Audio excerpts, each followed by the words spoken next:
Because energy is. Come on, let's get to our feet. Burn it off. I'm going to take this guitar and rock it in the back. Let's give it up for my man, Dr. Deed Harrison.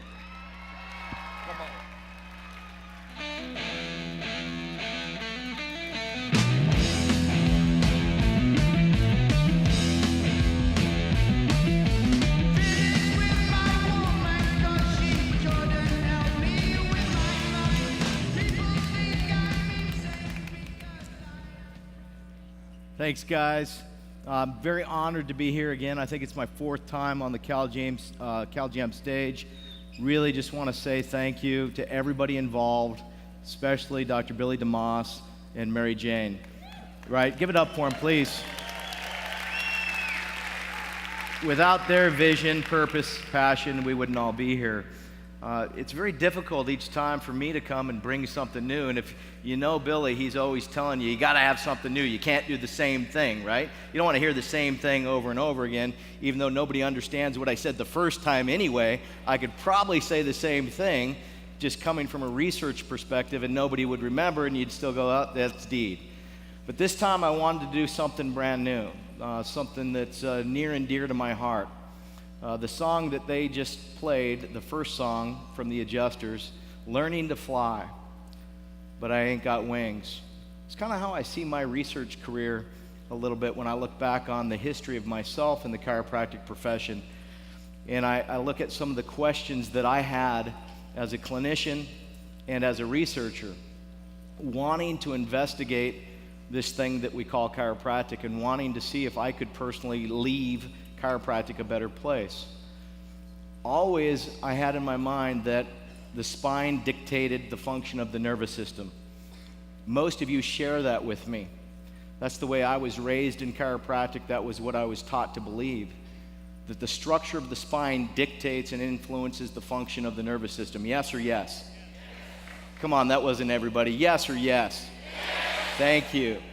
The problem is, in chiropractic, is there truly a single study in the scientific literature that truly shows that we can identify a unique and distinct subluxation in the spine? We can all agree it's there, all of us, it's there. We then measure the nervous system. We agree it has some kind of altered function. We then intervene, we correct the verifiable subluxation, and then we reassess the nervous system and we show that the nervous system function is improved. Is there a single paper in the profession that has done that today? I'm here to tell you, unfortunately, the answer is no. There is not a single study out there that says this measurable, identifiable subluxation, we can all see it's there, we all agree. It does this to the nervous system, we all agree. We intervene, we change it, and now the nervous system works better. That does not exist in the profession today. It doesn't mean it's not true. It just means that that doesn't exist today. So my group, we started off on a research track.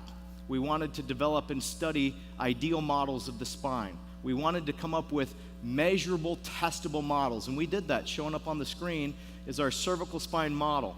We can measure this, we can test it, we can show you it's either within normal limits or it's outside of normal limits. We take an x-ray, we can measure the cervical curve, we can measure the anterior head translation, and we can all agree within 2 degrees and 2 millimeters. We know that that part is measurable and testable, we can all agree it's there. The challenge is, what happens to the nervous system when we lose the cervical curve? This particular paper up here is one of my first early papers. This is my Learning to Fly. I wrote this, in fact, as a student in 1995 in Dr. Dan Murphy's class.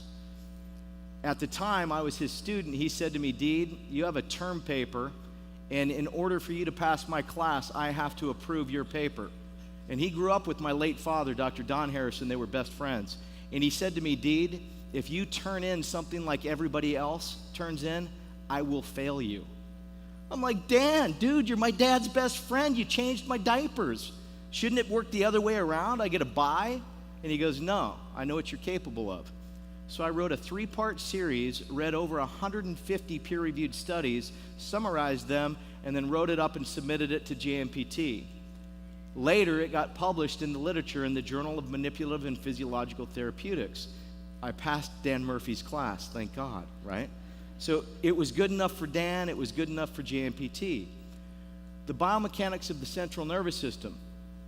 When we lose our cervical curve, it will distort and put longitudinal stress and strain on the spinal cord, the brainstem, the cerebellum, and the nerve roots, including cranial nerves 5 through 12. We know that that occurs. As early as the 1960s, we knew that that occurred.